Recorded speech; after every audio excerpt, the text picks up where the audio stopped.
ਉਦੋਂ ਲੱਗਿਆ ਕਿ ਨਹੀਂ ਸ਼ਾਇਦ ਤੁਸੀਂ ਵਾਕਈ 180 190 ਟੱਚ ਕਰ ਜਾਓਗੇ, ਪਰ ਹੌਲੀ ਹੌਲੀ ਆਖਰਕਾਰ ਬ੍ਰੇਕ 134 ਤੇ ਲੱਗ ਗਈ। ਔਰ ਤੁਸੀਂ ਦੇਖੋ ਕਿ ਭਾਜਪਾ ਦਾ ਜਿਹੜਾ ਚੋਣ ਕੈਂਪੇਨ ਸੀਗਾ ਉਹ ਟੋਟਲੀ ਨੈਗੇਟਿਵ ਸੀ।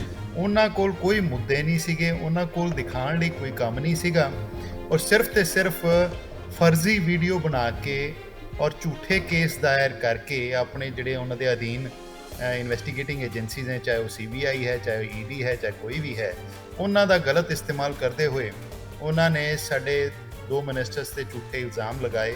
ਸਭ ਤੋਂ ਪਹਿਲਾਂ ਅਸੀਂ ਇਹ ਕੂੜੇ ਦੇ ਢੇਰ ਚੁਕਾਂਗੇ, ਤਾਂ ਹੀ ਲੋਕਾਂ ਨੇ ਝਾੜੂ ਨੂੰ ਮੋਹਰ ਲਾਈ ਹੈ ਕਿ ਇਹ ਝਾੜੂ ਨਾਲ ਹੁਣ ਕੂੜੇ ਦਾ ਢੇਰ ਚੱਕਿਆ ਜਾਏਗਾ। ਭਾਜਪਾ ਦੀ ਜੇ ਅਸੀਂ ਗੱਲ ਕਰੀਏ ਕਿ ਦਿੱਲੀ ਨੂੰ ਦੇਣ ਕੀ ਹੈ ਜੀ ਪਿਛਲੇ 15 ਸਾਲਾਂ ਵਿੱਚ, ਤਾਂ ਉਹ 3 ਵੱਡੇ ਵੱਡੇ ਕੂੜੇ ਦੇ ਪਹਾੜ ਹੈਗੇ ਆ ਦਿੱਲੀ ਦੇ 3 ਸਾਈਡ ਤੇ। ਮਲਹੋਤਰਾ ਜੀ, ਇੱਕ ਚੀਜ਼ ਦੱਸੋ ਕਿ ਐ ਤਾਂ ਨਹੀਂ ਕਿ ਜਿਹੜਾ ਜਿੱਥੇ ਵੀ ਹਾਲੇ ਤੱਕ ਆਮ ਆਦਮੀ ਪਾਰਟੀ ਨੇ ਜਿੱਤ ਹਾਸਲ ਕੀਤੀ ਹੈ ਉਹ ਭਾਜਪਾ ਦਾ ਵੋਟ ਬੈਂਕ ਨਹੀਂ ਸ਼ਿਫਟ ਕਰਨ ਦੇ ਵਿੱਚ ਕਾਮਯਾਬ ਹੋਈ? ਨਹੀਂ ਸੁਰਿੰਦਰ ਜੀ, ਇਸ ਤਰ੍ਹਾਂ ਹੈਗਾ ਕਿ ਜਦੋਂ ਵੋਟ ਪੈਂਦੀ ਹੈ ਤਾਂ ਕੌਣ ਕਹਿ ਸਕਦਾ ਵੀ ਸਿਰਫ ਕਾਂਗਰਸੀਆਂ ਨੇ ਹੀ ਫਲਾਣੀ ਪਾਰਟੀ ਨੂੰ ਵੋਟ ਪਾਈ ਹੈ ਜਾਂ ਭਾਜਪਾਈਆਂ ਨੇ ਨਹੀਂ ਪਾਈ।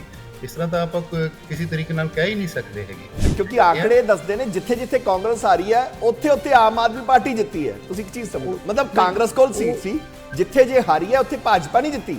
ਸਾਨੂੰ ਕਾਂਗਰਸ ਵਾਲੀ ਹੀ ਇਕੱਲੀ ਵੋਟ ਨਹੀਂ ਚਾਹੀਦੀ, ਔਰ ਅਸੀਂ ਉਸੇ ਹਿਸਾਬ ਨਾਲ ਚੱਲਦੇ ਹਾਂ। ਸਾਰਾ ਸਮਾਜ ਸਾਡਾ ਹੈ, ਅਸੀਂ ਸਾਰੇ ਸਮਾਜ ਲਈ ਕੰਮ ਕਰਦੇ ਹਾਂ, ਤਾਂ ਐ ਨਹੀਂ ਹੋ ਸਕਦਾ ਕਿ ਕਾਂਗਰਸ ਦੀ ਵੋਟ ਹੀ ਸਾਡੇ ਵੱਲ ਆਵੇ। ਕਿ ਜਿੱਥੇ ਇੱਕ ਨੂੰ ਤੁਸੀਂ 7 ਸੀਟਾਂ ਦੇ ਰਹੇ ਹੋ ਤੇ ਉਹ ਉੱਥੇ ਜਾ ਕੇ ਜੇ ਉਹ ਸਰਕਾਰ ਬਣਾ ਦਿੰਦੀ ਹੈ ਤਾਂ ਮੈਨੂੰ ਲੱਗਦਾ ਕਿ ਉੱਥੇ ਦਾ ਐਗਜ਼ਿਟ ਪੋਲ ਵਾਲਿਆਂ ਨੂੰ ਵੀ ਅਗਲੀ ਵਾਰ ਨਾ ਐਗਜ਼ਿਟ ਪੋਲ ਕਰਨੇ ਵੀ ਬੰਦ ਕਰ ਦੇਣੇ ਚਾਹੀਦੇ ਨੇ। ਸੁਰਿੰਦਰ ਜੀ, ਮੇਰੇ ਖਿਆਲ ਨਾਲ ਤਾਂ ਐਗਜ਼ਿਟ ਪੋਲ ਬੰਦ ਹੋਣੇ ਚਾਹੀਦੇ ਆ। ਆਖਿਰ ਮਤਲਬ ਕੀ ਹੈ ਐਗਜ਼ਿਟ? ਬਿਲਕੁਲ, they are not authentic documents or authentic information। ਉਹ ਤਾਂ ਪਹਿਲਾਂ ਹੀ ਕਹਿ ਰਹੀਆਂ ਸੀਗੀਆਂ, ਜਦ ਕਿ ਸਾਨੂੰ ਪਤਾ ਕਿ ਸਾਡਾ ਮੈਜੋਰਟੀ ਆਫ ਮੀਡੀਆ ਜਿਹੜਾ ਇੰਡੀਆ ਦਾ ਉਹ ਵਿਕਾਊ ਹੈਗਾ, ਕਿਉਂਕਿ ਹਰ ਕੋਈ ਵਿਚਾਰਾ ਪ੍ਰਾਈਵੇਟ ਸੈਕਟਰ 'ਚ ਕੰਮ ਕਰ ਰਿਹਾ ਔਰ ਨੌਕਰੀ ਦੇ ਲਾਲੇ ਪਏ ਹੁੰਦੇ ਆ, ਉਹਨਾਂ ਨੂੰ ਡਰ ਹੁੰਦਾ ਹੈਗਾ, ਤੇ ਜੋ ਮਾਲਕ ਨੇ ਕਿਹਾ, ਔਰ ਮਾਲਕ ਸਾਰੇ ਜਿਹੜੇ ਆ ਉਹ ਭਾਜਪਾ ਨੇ ਖਰੀਦੇ ਪਏ ਆ ਜਾਂ ਭਾਜਪਾ ਦੇ ਦੋਸਤ ਹੈਗੇ ਆ।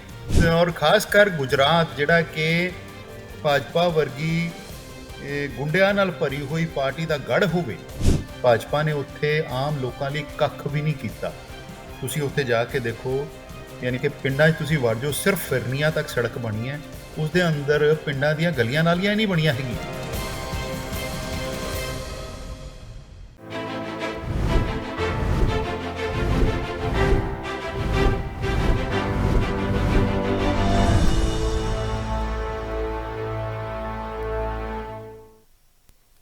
ਨਮਸਕਾਰ, ਸਤਿ ਸ੍ਰੀ ਅਕਾਲ। ਮੈਂ ਹਾਂ ਸੁਰਿੰਦਰ ਸਿੰਘ ਤੇ ਤੁਸੀਂ ਵੇਖ ਰਹੇ ਹੋ ਨਜ਼ਰੀਆ ਬਿਯੋਂਡ ਦਾ ਵੇ। ਅੱਜ ਦਿੱਲੀ ਦੇ ਵਿੱਚ ਆਮ ਆਦਮੀ ਪਾਰਟੀ ਵਾਕਈ ਜਸ਼ਨ ਮਨਾ ਰਹੀ ਹੈ। ਵਜ੍ਹਾ ਜਸ਼ਨ ਦੀ ਬੰਦੀ ਵੀ ਹੈ ਕਿਉਂਕਿ MCD ਦੇ ਚੋਣਾਂ ਦੇ ਵਿੱਚ ਆਮ ਆਦਮੀ ਪਾਰਟੀ ਨੇ 134 ਸੀਟਾਂ ਲੈ ਕੇ ਬਹੁਮਤ ਨਾਲ ਆਪਦੀ MCD ਜਿਹੜੀ ਚੋਣਾਂ ਉਹ ਜਿੱਤ ਲਈਆਂ ਨੇ।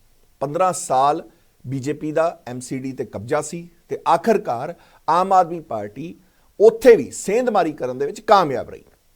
ਤੇ ਹੁਣ ਇਸੇ ਤੇ ਹੀ ਅੱਜ ਸਾਡੇ ਨਾਲ ਆਮ ਆਦਮੀ ਪਾਰਟੀ ਦੇ ਆਗੂ ਜੁੜੇ ਨੇ ਤੇ ਉਹਨਾਂ ਦਾ ਪਹਿਲਾਂ ਸਵਾਗਤ ਕਰ ਲੈਂਦੇ ਆ ਕਿ RPS ਮਲਹੋਤਰਾ ਜੀ ਦਾ। ਆਓ ਸਵਾਗਤ ਕਰ ਲੈਂਦੇ ਆ। ਸਤਿ ਸ੍ਰੀ ਅਕਾਲ ਮਲਹੋਤਰਾ ਜੀ।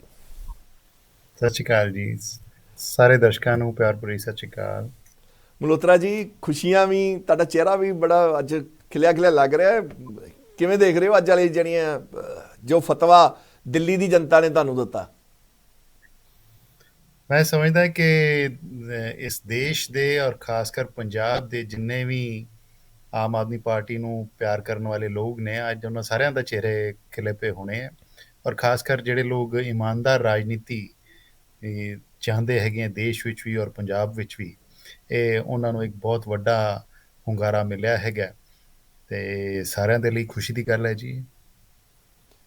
ਮਲਹੋਤਰਾ ਜੀ, ਜਿਸ ਤਰੀਕੇ ਨਾਲ ਵੀਡੀਓ ਬੰਬ ਸਿੱਟੇ ਜਾਂਦੇ ਸੀ ਉਦੋਂ ਲੱਗਦਾ ਸੀ ਸਤਿੰਦਰ ਜੈਨ ਜੀ ਦੇ ਜਿਵੇਂ ਵੀਡੀਓ ਵਾਇਰਲ, ਉਦੋਂ ਵੀ ਆਪਾਂ ਰੂਬਰੂ ਹੋਏ ਸੀਗੇ, ਉਸ ਮੁੱਦੇ ਤੇ ਵੀ ਗੱਲ ਕੀਤੀ ਸੀ ਤੁਸੀਂ। ਉੱਥੋਂ ਤੁਹਾਨੂੰ ਵੈਸੇ ਲੱਗਦਾ ਸੀਗਾ ਕਿ ਕਿਉਂਕਿ ਤੁਹਾਡੇ ਵੱਲੋਂ ਤਾਂ ਦਾਅਵਾ ਕੀਤਾ ਜਾ ਰਿਹਾ ਸੀ ਵੀ ਅਸੀਂ 180 ਪਲੱਸ ਤੇ ਜਾਵਾਂਗੇ, ਪਰ 134 ਤੱਕ ਜਦੋਂ ਹਾਲਾਂਕਿ ਸ਼ੁਰੂਆਤ ਹੋਈ ਉਦੋਂ ਲੱਗਿਆ ਕਿ ਨਹੀਂ ਸ਼ਾਇਦ ਤੁਸੀਂ ਵਾਕਈ 180 190 ਟੱਚ ਕਰ ਜਾਓਗੇ, ਪਰ ਹੌਲੀ ਹੌਲੀ ਆਖਰਕਾਰ ਬ੍ਰੇਕ 134 ਤੇ ਲੱਗ ਗਈ। ਉਸ ਦੌਰਾਨ ਤੁਹਾਡਾ ਕਿਵੇਂ ਚੱਲ ਰਿਹਾ ਸੀ? ਕਿਉਂਕਿ ਜਦ ਤੱਕ ਪੂਰੇ ਚੋਣ ਨਹੀਂ ਹੋਈ ਸੀ, ਨੈਕ ਟੂ ਨੈਕ ਸੀਗਾ, ਉਸ ਬਾਰੇ ਜ਼ਰੂਰ ਦੱਸੋ। ਦੇਖੋ ਕਿਸੇ ਵੀ ਪੋਲ ਦੀ ਜਿਹੜੀ ਪ੍ਰੈਡਿਕਸ਼ਨ ਹੈ ਉਹ 100% ਐਗਜ਼ੈਕਟ ਨਹੀਂ ਹੋ ਸਕਦੀ। ਸੋ ਸਾਨੂੰ ਉਮੀਦ ਤਾਂ ਸੀ ਕਿ ਅਸੀਂ ਹੋਰ ਜ਼ਿਆਦਾ ਵੋਟਾਂ ਲੈ ਕੇ ਜਾਵਾਂਗੇ, ਹੋਰ ਜ਼ਿਆਦਾ ਸੀਟਾਂ ਲੈ ਕੇ ਜਾਵਾਂਗੇ, ਲੇਕਿਨ ਚਲੋ ਫਿਰ ਵੀ ਵਾਹਿਗੁਰੂ ਨੇ ਜਿੱਤ ਬਖਸ਼ੀ ਹੈਗੀ ਹੈ ਦਿੱਲੀ ਨਿਵਾਸੀਆਂ ਦਾ, ਔਰ ਵਾਹਿਗੁਰੂ ਦਾ ਬਹੁਤ ਬਹੁਤ ਧੰਨਵਾਦ ਕਰਦੇ ਹਾਂ, ਸ਼ੁਕਰੀਆ ਕਰਦੇ ਹਾਂ ਅਸੀਂ।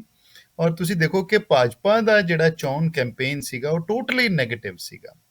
ਉਹਨਾਂ ਕੋਲ ਕੋਈ ਮੁੱਦੇ ਨਹੀਂ ਸੀਗੇ, ਉਹਨਾਂ ਕੋਲ ਦਿਖਾਉਣ ਲਈ ਕੋਈ ਕੰਮ ਨਹੀਂ ਸੀਗਾ, ਔਰ ਸਿਰਫ ਤੇ ਸਿਰਫ ਫਰਜ਼ੀ ਵੀਡੀਓ ਬਣਾ ਕੇ ਔਰ ਝੂਠੇ ਕੇਸ ਦਾਇਰ ਕਰਕੇ ਆਪਣੇ ਜਿਹੜੇ ਉਹਨਾਂ ਦੇ ਅਧੀਨ ਇਨਵੈਸਟੀਗੇਟਿੰਗ ਏਜੰਸੀਜ਼ ਹੈ, ਚਾਹੇ ਉਹ CBI ਹੈ, ਚਾਹੇ ਉਹ ED ਹੈ, ਚਾਹੇ ਕੋਈ ਵੀ ਹੈ, ਉਹਨਾਂ ਦਾ ਗਲਤ ਇਸਤੇਮਾਲ ਕਰਦੇ ਹੋਏ ਉਹਨਾਂ ਨੇ ਸਾਡੇ 2 ਮਿਨਿਸਟਰਸ ਤੇ ਝੂਠੇ ਇਲਜ਼ਾਮ ਲਗਾਏ, ਔਰ ਉਸ ਦੇ ਬੇਸ ਤੇ ਹੀ ਉਹ MCD ਦੀ ਇਲੈਕਸ਼ਨ ਜਿਹੜਾ ਉਹ ਜਿੱਤਣਾ ਚਾਹੁੰਦੇ ਸੀ। ਉਹਨਾਂ ਕੋਲ ਮੁੱਦਾ ਹੀ ਕੋਈ ਨਹੀਂ ਸੀਗਾ।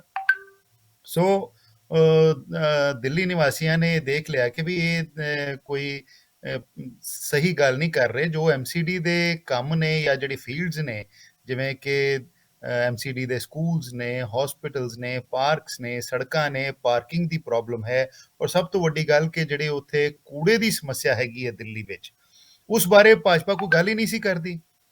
ਔਰ ਤੁਸੀਂ ਦੇਖੋ ਕਿ ਭਾਜਪਾ ਦੀ ਜੇ ਅਸੀਂ ਗੱਲ ਕਰੀਏ ਕਿ ਦਿੱਲੀ ਨੂੰ ਦੇਣ ਕੀ ਹੈ ਜੀ ਪਿਛਲੇ 15 ਸਾਲਾਂ ਵਿੱਚ, ਤਾਂ ਉਹ 3 ਵੱਡੇ ਵੱਡੇ ਕੂੜੇ ਦੇ ਪਹਾੜ ਹੈਗੇ ਆ ਦਿੱਲੀ ਦੇ 3 ਸਾਈਡ ਤੇ। ਇੱਕ ਤੁਹਾਨੂੰ ਇਧਰੋਂ ਸੋਨੀਪਤ ਤੋਂ ਜਾਂਦਿਆਂ ਦਿਖ ਜਾਂਦਾ, ਫਿਰ 2 ਹੋਰ ਹੈਗੇ ਆ। ਯਾਨੀ ਕਿ ਇਹਨਾਂ ਨੂੰ ਕੋਈ ਸੋਝੀ ਹੀ ਨਹੀਂ ਹੈ ਕਿ 21ਵੀਂ ਸਦੀ ਦੇ ਵਿੱਚ ਦੇਸ਼ ਦੀ ਰਾਜਧਾਨੀ ਜਿਹੜੀ ਕਿ ਦੁਨੀਆ ਦਾ ਸਭ ਤੋਂ ਅਗਾਂਹਵਧੂ ਸ਼ਹਿਰਾਂ ਦੇ ਵਿੱਚੋਂ ਇੱਕ ਹੈਗਾ, ਉਸ ਦੇ ਕੂੜੇ ਦਾ ਡਿਸਪੋਜ਼ਲ ਕਿਵੇਂ ਕਰਨਾ ਹੈ, ਉਸ ਦੀ ਜੋ ਵੀ ਉਸ ਵਿੱਚ ਕੂੜਾ ਕਚਰਾ ਉਹਦੀ ਰੀਸਾਈਕਲਿੰਗ ਕਿਵੇਂ ਕਰਨੀ ਹੈ, ਉਸ ਨੂੰ ਮੈਨੇਜ ਕਿਵੇਂ ਕਰਨਾ ਹੈ, ਇਹਨਾਂ ਨੂੰ ਸੋਝੀ ਨਹੀਂ ਹੈ। ਤੁਸੀਂ ਦੇਖੋ ਕਿ ਇੱਕ ਪਾਸੇ ਦਿੱਲੀ ਵਿੱਚ ਮੈਟਰੋ ਚੱਲ ਰਹੀ ਹੈ, ਔਰ ਜਦੋਂ ਤੁਸੀਂ ਮੈਟਰੋ ਸਟੇਸ਼ਨ ਤੋਂ ਨਿਕਲ ਕੇ ਬਾਹਰ ਆਉਂਦੇ ਹੋ ਤਾਂ ਮੈਟਰੋ ਦੇ ਜਿਹੜੇ ਪਿਲਰ ਹੈ ਉਹਨਾਂ ਦੇ ਨਾਲ ਕੂੜਿਆਂ ਦੇ ਢੇਰ ਪਏ ਹੁੰਦੇ ਆ। ਸੋ ਇਹਨਾਂ ਨੂੰ ਕੋਈ ਸਿਵਿਕ ਸੈਂਸ ਹੀ ਨਹੀਂ ਹੈ। ਐਂ ਲੱਗਦਾ ਕਿ ਸਿਰਫ ਤੇ ਸਿਰਫ ਭ੍ਰਸ਼ਟਾਚਾਰ ਵੱਲ ਇਹਨਾਂ ਦਾ ਸਾਰਾ ਧਿਆਨ ਹੈਗਾ। ਸੋ ਇਹ ਚੀਜ਼ ਹੁਣ ਦਿੱਲੀ ਵਾਸੀਆਂ ਨੇ ਵੀ ਰਿਅਲਾਈਜ਼ ਕੀਤੀ ਤੇ ਹੁਣ ਉਹਨਾਂ ਨੇ ਬਦਲਾਅ ਲਿਆਂਦਾ ਹੈ, ਔਰ ਆਮ ਆਦਮੀ ਪਾਰਟੀ ਜਿਹੜੀ ਹੈ ਆਉਣ ਵਾਲੇ ਸਮੇਂ ਵਿੱਚ ਆਪਣੀ ਇਸ ਜਿਹੜਾ ਮਾਨ ਸਤਿਕਾਰ ਔਰ ਜ਼ਿੰਮੇਵਾਰੀ ਮਿਲੀ ਹੈ, ਇਸ ਨੂੰ ਨਿਭਾਉਂਦੇ ਹੋਏ ਦਿੱਲੀ ਵਾਲਿਆਂ ਨੂੰ ਇੱਕ ਵਧੀਆ ਸਾਫ਼ ਸੁਥਰੀ ਸੋਹਣੀ ਦਿੱਲੀ ਡਿਵੈਲਪ ਕਰਕੇ ਦੇਗੀ।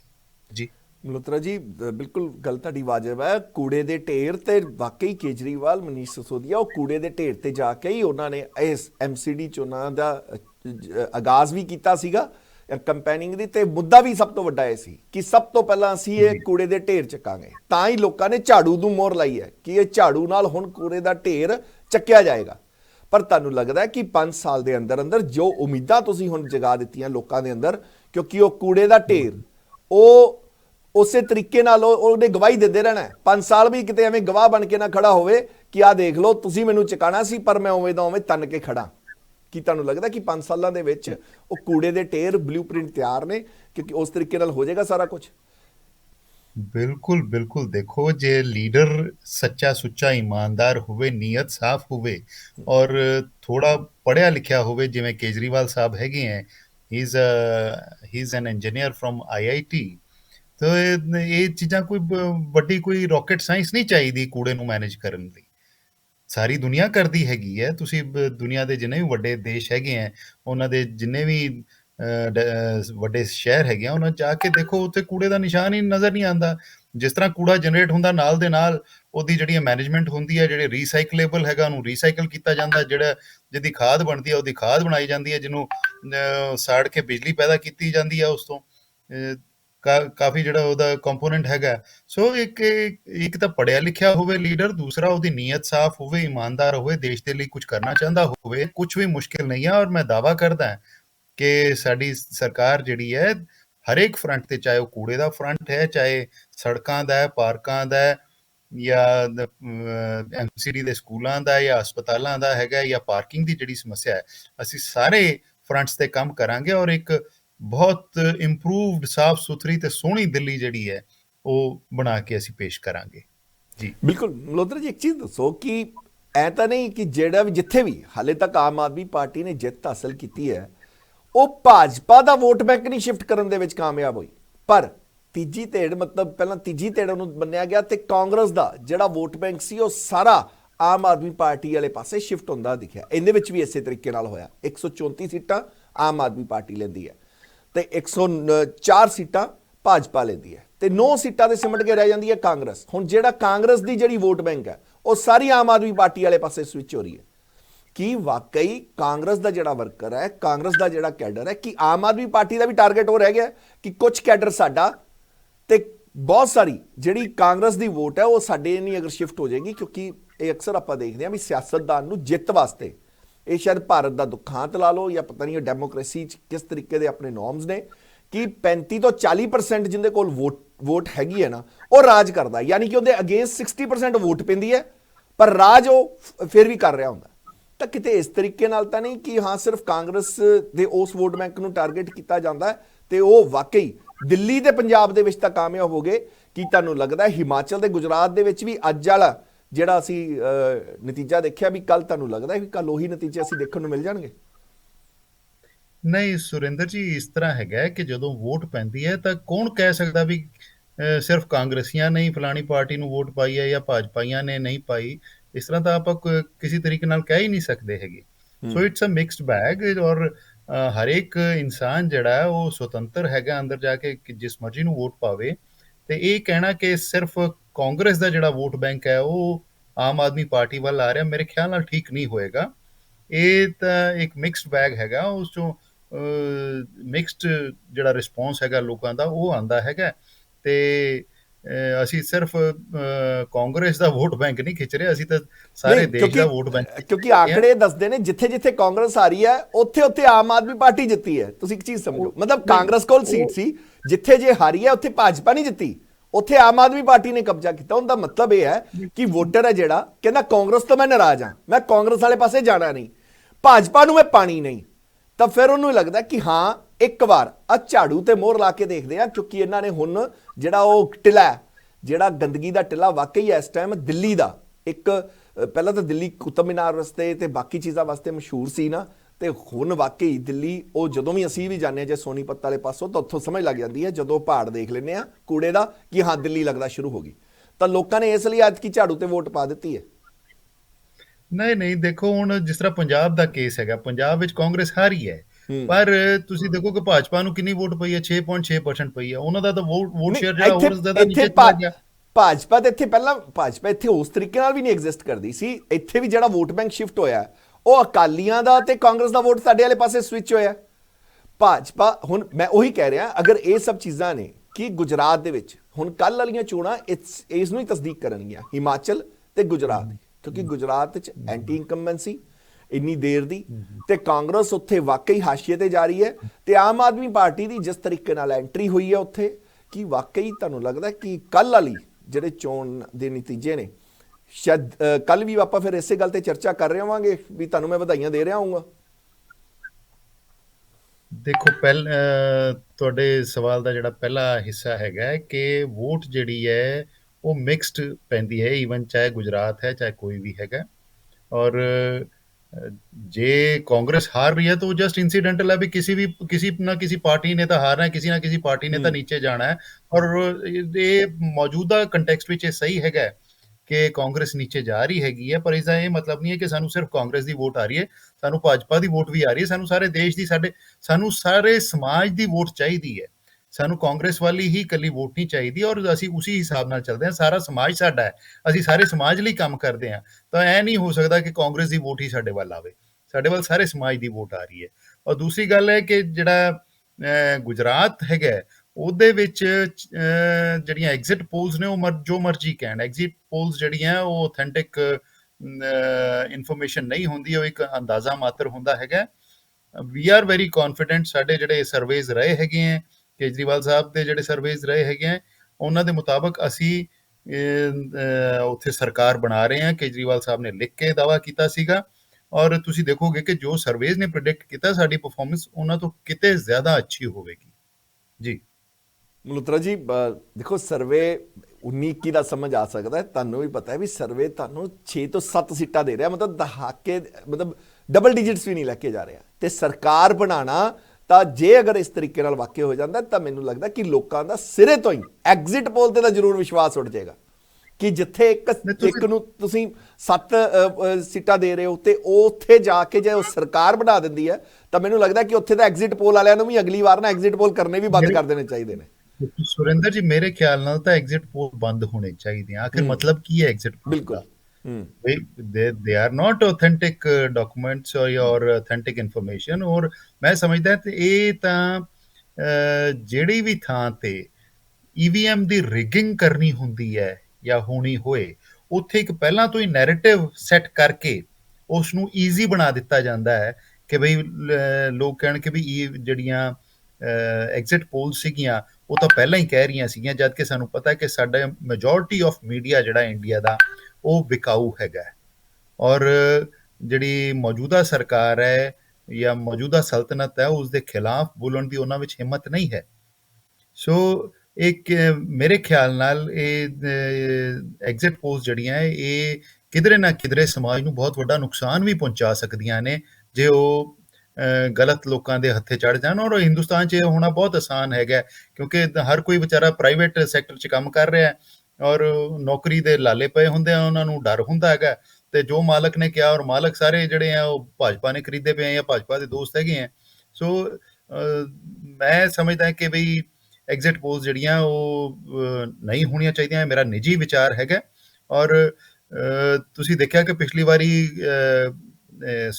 ਵੈਸਟ ਬੰਗਾਲ ਵਿੱਚ ਕਿੰਨਾ ਕੀ ਐਗਜ਼ਿਟ ਪੋਲਸ ਕੀ ਪ੍ਰਿਡਿਕਟ ਕਰ ਰਹੀਆਂ ਸੀਗੀਆਂ, ਭਾਜਪਾ ਦੀ ਸਰਕਾਰ ਪ੍ਰਿਡਿਕਟ ਕਰ ਰਹੀਆਂ ਸੀਗੀਆਂ ਔਰ ਬਣੀ ਕਿਹਦੀ ਸਰਕਾਰ, ਤ੍ਰਿਣਮੂਲ ਕਾਂਗਰਸ ਦੀ ਬਣ ਗਈ। ਸੋ ਔਰ ਖਾਸ ਕਰ ਗੁਜਰਾਤ ਜਿਹੜਾ ਕਿ ਭਾਜਪਾ ਵਰਗੀ ਗੁੰਡਿਆਂ ਨਾਲ ਭਰੀ ਹੋਈ ਪਾਰਟੀ ਦਾ ਗੜ ਹੋਵੇ, ਇੱਥੇ ਜਿਹੜਾ ਮੀਡੀਆ ਹੈ ਉਹ ਕਦੀ ਵੀ ਨੈਗੇਟਿਵ ਇਨਫੋਰਮੇਸ਼ਨ ਦਾ, ਨੈਗੇਟਿਵ ਨਿਊਜ਼ ਦਾ ਮੈਸੇਂਜਰ ਬਣ ਕੇ ਜਾਣਾ ਪਸੰਦ ਨਹੀਂ ਕਰੇਗਾ ਕਿਉਂਕਿ ਉਹ ਕਹਿੰਦੇ ਨੇ ਕਿ ਬਈ ਜਿਸ ਤਰ੍ਹਾਂ ਮਾੜੇ ਰਾਜੇ ਹੁੰਦੇ ਸੀ ਤਾਂ ਉਹ ਅਗਰ ਕੋਈ ਮਾੜੀ ਖਬਰ ਆਉਂਦੀ ਸੀ ਤਾਂ they used to shoot the messenger. So nobody would like to be shot. So ਇਸ ਕਰਕੇ ਕੋਈ ਵੀ ਭਾਜਪਾ ਨੂੰ ਉੱਥੇ ਨਾਰਾਜ਼ ਨਹੀਂ ਕਰਨਾ ਚਾਹੁੰਦਾ। ਸੋ ਉਸ ਕਰਕੇ ਸਾਰੇ ਭਾਜਪਾ ਦੇ ਫੇਵਰ ਦਾ ਐਗਜ਼ਿਟ ਪੋਲਸ ਦੇ ਰਹੇ ਨੇ, ਉਹ ਠੀਕ ਹੈ। ਅਗਲਾ ਕਹਿੰਦਾ ਜਦੋਂ ਅਸਲੀ ਰਿਜ਼ਲਟ ਆਊਗਾ ਤਾਂ ਆਊਗਾ, ਫਿਰ ਉਸ ਤੋਂ ਪਹਿਲਾਂ ਕਿਉਂ ਮਾੜੇ ਬਣਨਾ। ਮਲਹੋਤਰਾ ਸੋ ਜੀ, ਇਸ ਕਰਕੇ ਮੈਨੂੰ ਲੱਗਦਾ ਇਹ ਫੈਕਟਰ ਬਹੁਤ ਜ਼ਿਆਦਾ ਉਹਦੇ ਵਿੱਚ ਰੋਲ ਪਲੇ ਕਰ ਰਿਹਾ ਹੈਗਾ ਜੀ। ਬਿਲਕੁਲ। ਹਿਮਾਚਲ 'ਚ ਤੇ ਗੁਜਰਾਤ 'ਚ ਆਰਪੀਐਸ ਮਲਹੋਤਰਾ ਜੀ ਕਿੰਨੀਆਂ ਸੀਟਾਂ ਦੇ ਰਹੇ ਨੇ ਆਮ ਆਦਮੀ ਪਾਰਟੀ ਨੂੰ ਅੰਦਾਜ਼ਨ? ਮਤਲਬ ਆਪਾਂ ਐਗਜ਼ਿਟ ਪੋਲ ਦੀ ਨਹੀਂ ਗੱਲ ਕਰਦੇ, ਐਜ਼ ਏ ਮਤਲਬ ਤੁਸੀਂ ਇੱਕ ਕਿਸਮ ਦੇ ਸਿਆਸਤਦਾਨ ਤੋਂ ਵੀ ਉੱਪਰ ਉੱਠ ਕੇ ਇੱਕ ਸਿਆਸਤ ਨੂੰ ਵੀ ਪਾਸੇ ਰੱਖ ਦਈਏ, ਹਿਮਾਚਲ ਦੇ ਵਿੱਚ ਤੇ ਗੁਜਰਾਤ ਵਿੱਚ ਤੁਹਾਨੂੰ ਕੀ ਲੱਗਦਾ ਕਿੰਨੀਆਂ ਕੁ ਸੀਟਾਂ ਆਮ ਆਦਮੀ ਪਾਰਟੀ ਲੈਣ ਦੇ ਵਿੱਚ ਕਾਮਯਾਬ ਰਹੇਗੀ? ਸਰਕਾਰ ਬਣਾਉਣਾ ਨਾ ਬਣਾਉਣਾ ਬਾਅਦ ਦੀਆਂ ਗੱਲਾਂ ਨੇ ਕਿਉਂਕਿ 24 ਘੰਟੇ ਵੀ ਨਹੀਂ ਰਹੇ। ਦੇਖੋ ਹਿਮਾਚਲ ਦੇ ਵਿੱਚ ਅਸੀਂ ਜ਼ਿਆਦਾ ਜ਼ੋਰ ਨਹੀਂ ਲਾਇਆ ਫਰੈਂਕਲੀ, ਯਾਨੀ ਕਿ ਜਿਹੜੀ ਸਾਡੀ ਸੀਨੀਅਰ ਸੈਂਟਰਲ ਲੀਡਰਸ਼ਿਪ ਹੈ, ਲੋਕਲ ਲੀਡਰਸ਼ਿਪ ਨੇ ਜ਼ਰੂਰ ਜ਼ੋਰ ਲਾਇਆ। ਸਾਡੇ ਪੰਜਾਬ ਤੋਂ ਵੀ ਐਮਐਲਏਜ਼ ਔਰ ਮਿਨਿਸਟਰਸ ਗਏ ਨੇ ਉੱਥੇ, ਪਰ ਸਾਡਾ ਜ਼ਿਆਦਾ ਫੋਕਸ ਜਿਹੜਾ ਹੈ ਗੁਜਰਾਤ ਤੇ ਰਿਹਾ ਕਿਉਂਕਿ ਸਾਡੀ ਨਵੀਂ ਪਾਰਟੀ ਹੈ, ਸਾਡੇ ਕੋਲ ਜ਼ਿਆਦਾ ਪੈਸਾ ਨਹੀਂ ਹੈ, ਸਾਡੇ ਕੋਲ ਜ਼ਿਆਦਾ ਰਿਸੋਰਸਿਸ ਨਹੀਂ ਹੈਗੇ। ਸੋ ਉਹ ਸਾਰੇ ਰਿਸੋਰਸਿਸ ਜਿਹੜੇ ਕੰਸੈਂਟਰੇਟ ਕਰਕੇ ਅਸੀਂ ਇੱਕ ਪਾਸੇ ਲਗਾਉਣਾ ਚਾਹੁੰਦੇ ਸੀ ਕਿ ਜਿੱਥੇ ਦੇਸ਼ ਨੂੰ ਸਭ ਤੋਂ ਜ਼ਿਆਦਾ ਫਾਇਦਾ ਹੋਵੇ, ਜਿੱਥੇ ਜਿਹੜੀ ਇੱਕ ਬੇਈਮਾਨ ਪਾਰਟੀ ਝੂਠੇ ਕੇਸ ਪਾ ਕੇ ਔਰ ਆਪਣੇ ਏਜੰਸੀਆਂ ਦਾ ਗਲਤ ਇਸਤੇਮਾਲ ਕਰਕੇ ਸਾਡੇ ਮਿਨਿਸਟਰਸ ਨੂੰ, ਸਾਡੇ ਲੋਕਾਂ ਨੂੰ ਪਰੇਸ਼ਾਨ ਕਰ ਰਹੀ ਸੀ। ਮੈਂ ਹਾਲਾਂਕਿ this is not an official information, ਇਹ ਮੇਰੀ ਅਸੈਸਮੈਂਟ ਹੈਗੀ ਹੈ as a person from Aam Aadmi Party ਕਿ ਬਈ ਜਿਹੜਾ ਸਭ ਤੋਂ ਵੱਡਾ ਦੁਸ਼ਮਣ ਹੈਗਾ ਉਸ ਦੇ ਘਰ ਤੇ ਹੀ ਹਮਲਾ ਕੀਤਾ ਜਾਏ, ਉੱਥੇ ਹੀ ਉਹਨੂੰ ਤਬਾਹ ਕੀਤਾ ਜਾਏ। ਇੱਕ ਯਾਨੀ ਕਿ ਸਰਵਾਈਵਲ ਟੈਕਟਿਕਸ ਜਾਂ ਤੁਸੀਂ ਕਹਿ ਲਓ ਕਿ ਫਾਈਟਿੰਗ ਟੈਕਟਿਕ ਸਾਡੇ ਲੀਡਰਸ਼ਿਪ ਨੇ ਅਪਣਾਈ ਹੈ ਔਰ ਮੈਂ ਸਮਝਦਾ ਬਹੁਤ ਵਧੀਆ ਟੈਕਟਿਕਸ ਉਹਨਾਂ ਨੇ ਅਪਣਾਈ ਹੈਗੀ ਹੈ ਕਿ ਵੀ ਦੁਸ਼ਮਣ ਦੇ ਘਰ 'ਚ ਜਾ ਕੇ ਹੀ ਉਹਦੇ ਨਾਲ ਸਿੱਧਾ ਫਾਈਟ ਕਰੋ। ਔਰ ਮੈਨੂੰ ਪੂਰੀ ਉਮੀਦ ਹੈ ਕਿ ਅਸੀਂ ਉੱਥੇ ਸਰਕਾਰ ਬਣਾਉਣ 'ਚ ਕਾਮਯਾਬ ਹੋਵਾਂਗੇ ਕਿਉਂਕਿ ਮੈਂ ਵੀ ਉੱਥੇ ਗਿਆ ਹੈਗਾ ਪਰਸਨਲੀ, 2 ਵਾਰੀ ਮੈਂ ਜਾ ਕੇ ਆਇਆ ਪਿਛਲੇ 2 ਮਹੀਨਿਆਂ ਵਿੱਚ, ਲੋਕਾਂ ਨਾਲ ਗੱਲਬਾਤ ਕੀਤੀ ਹੈਗੀ ਹੈ। ਭਾਜਪਾ ਨੇ ਉੱਥੇ ਆਮ ਲੋਕਾਂ ਲਈ ਕੱਖ ਵੀ ਨਹੀਂ ਕੀਤਾ। ਤੁਸੀਂ ਉੱਥੇ ਜਾ ਕੇ ਦੇਖੋ, ਯਾਨੀ ਕਿ ਪਿੰਡਾਂ 'ਚ ਤੁਸੀਂ ਵੜ ਜਾਓ, ਸਿਰਫ ਫਿਰਨੀਆਂ ਤੱਕ ਸੜਕ ਬਣੀ ਹੈ, ਉਸਦੇ ਅੰਦਰ ਪਿੰਡਾਂ ਦੀਆਂ ਗਲੀਆਂ ਨਾਲੀਆਂ ਨਹੀਂ ਬਣੀਆਂ ਹੈਗੀਆਂ। ਸਕੂਲਾਂ ਦਾ ਬੁਰਾ ਹਾਲ ਹੈ, ਹਸਪਤਾਲਾਂ ਦਾ ਬੁਰਾ ਹਾਲ ਹੈਗਾ, ਲੋਕਾਂ ਦੇ ਨੌਕਰੀਆਂ ਦਾ ਬੜਾ ਬੁਰਾ ਹਾਲ ਹੈਗਾ। ਪ੍ਰਾਈਵੇਟ ਸੈਕਟਰ ਥਰਾਈਵ ਕਰ ਰਿਹਾ ਹੈ, ਠੇਕੇਦਾਰਾਂ ਦੇ ਰਾਹੀਂ ਲੋਕ ਨੌਕਰੀਆਂ ਕਰ ਰਹੇ ਨੇ। ਸੋ ਬਹੁਤ ਮਾੜਾ ਹਾਲ ਹੈ ਇੱਕ ਆਮ ਗੁਜਰਾਤੀ ਦਾ। ਔਰ ਮੈਂ ਹੁਣੇ ਇੱਕ ਚੈਨਲ ਤੇ ਡਿਸਕਸ਼ਨ ਸੁਣ ਰਿਹਾ ਸੀਗਾ, ਉੱਥੇ ਵੀ ਜਿਹੜੇ ਇੱਕ ਐਕਸਪਰਟ ਸੀਗੇ ਉਹ ਕਹਿ ਰਹੇ ਸੀ ਕਿ ਵੀ ਲੋਕਾਂ ਦਾ ਜਿਹੜਾ ਜੀਵਨ ਪੱਧਰ ਹੈਗਾ ਉਸ ਵਿੱਚ ਤਾਂ ਫਰਕ ਨਹੀਂ ਪਿਆ, ਜਿਹੜੇ ਸੋਸ਼ਲ ਇੰਡੀਕੇਟਰਸ ਹੁੰਦੇ ਨੇ ਉਹਨਾਂ ਵਿੱਚ ਤਾਂ ਕੋਈ ਫਰਕ ਨਹੀਂ ਪਿਆ, ਤਾਂ ਭਾਜਪਾ ਜਿਹੜੀ ਇੰਨੀ ਜ਼ਿਆਦਾ ਸੀਟਾਂ ਲੈਂਦੀ ਹੋਈ ਦਿਖਾਈ ਜਾ ਰਹੀ ਹੈ ਉਸ ਦਾ ਕਾਰਨ ਕੀ ਹੋ ਸਕਦਾ? ਸੋ ਕੋਈ ਜਵਾਬ ਨਹੀਂ ਸੀ ਕਿਸੇ ਕੋਲ।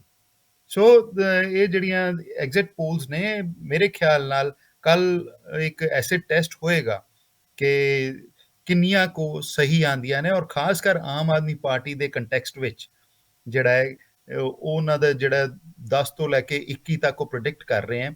ਇਹ ਖਾਸ ਇੰਟਰਸਟ ਵਾਲੀ ਗੱਲ ਰਹੇਗੀ ਕਿ ਇਹ ਆਮ ਆਦਮੀ ਪਾਰਟੀ ਦੇ ਬਾਰੇ ਜਿਹੜੀ ਉਹਨਾਂ ਦੀ ਪ੍ਰੈਡਿਕਸ਼ਨ ਹੈਗੀ ਹੈ ਉਹ ਕਿਸ ਹੱਦ ਤੱਕ ਸਹੀ ਹੈਗੀ ਹੈ, ਔਰ and we are very confident ਕਿ we are going to do very very well in Gujarat.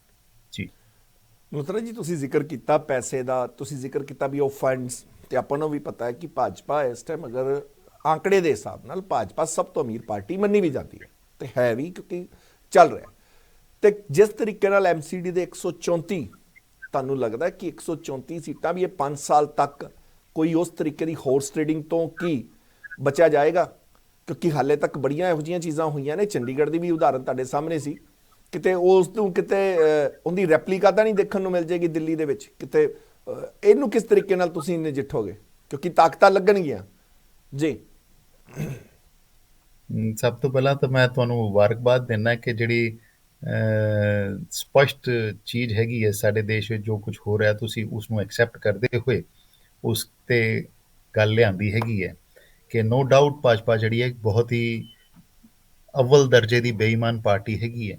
ਦੇਸ਼ ਦਾ ਸਾਰਾ ਪੈਸਾ ਲੁੱਟ ਕੇ ਆਪਣੇ ਦੋਸਤਾਂ ਨੂੰ ਦੇ ਰਹੀ ਹੈ, ਔਰ ਫਿਰ ਉਹਨਾਂ ਤੋਂ ਬੈਕਡੋਰ ਰਾਹੀਂ ਰਿਸ਼ਵਤ ਲੈ ਕੇ ਆਪਣੇ ਖਜ਼ਾਨੇ ਭਰ ਰਹੀ ਹੈ, ਔਰ ਉਹਨਾਂ ਖਜ਼ਾਨਿਆਂ ਰਾਹੀਂ ਇਹ ਦੇਸ਼ ਦੇ ਲੋਕਤੰਤਰ ਦਾ ਗਲਾ ਘੋਟ ਰਹੀ ਹੈ। ਜਿਵੇਂ ਕਿ ਐਮਐਲਏਜ਼ ਖਰੀਦਦੇ ਹੈਗੇ ਆ ਜਾਂ ਪਾਰਸ਼ਦ ਖਰੀਦਦੇ ਹੈ, ਕਾਉਂਸਲਰਸ ਖਰੀਦਦੇ ਹੈਗੇ ਆ। ਔਰ ਤੁਹਾਡਾ ਜਿਹੜਾ ਸ਼ੱਕ ਹੈਗਾ ਬਿਲਕੁਲ ਜਾਇਜ਼ ਹੈਗਾ ਕਿ ਕਿਧਰੇ ਦਿੱਲੀ ਵਿੱਚ ਵੀ ਇਹ ਕੋਸ਼ਿਸ਼ ਤਾਂ ਨਹੀਂ ਕਰਨਗੇ। ਪਹਿਲਾਂ ਇਹਨਾਂ ਨੇ ਸਾਡੇ ਐਮਐਲਏ ਦਿੱਲੀ 'ਚ ਖਰੀਦਣ ਦੀ ਕੋਸ਼ਿਸ਼ ਕੀਤੀ, ਸਾਡੇ ਐਮਐਲਏ ਇਹਨਾਂ ਨੇ ਪੰਜਾਬ 'ਚ ਖਰੀਦਣ ਦੀ ਕੋਸ਼ਿਸ਼ ਕੀਤੀ, ਔਰ ਬਾਕੀ ਸਟੇਟਸ ਦਾ ਹਾਲ ਕਿਸ ਤੋਂ ਛੁਪਿਆ ਹੈਗਾ, ਚਾਹੇ ਉਹ ਗੋਆ ਹੈ, ਮਹਾਰਾਸ਼ਟਰ ਹੈ, ਕਰਨਾਟਕਾ ਹੈ, ਮੱਧ ਪ੍ਰਦੇਸ਼ ਹੈ, ਅਰੁਣਾਚਲ ਹੈ, ਮਨੀਪੁਰ ਹੈ ਜਾਂ ਮੇਘਾਲय ਹੈ।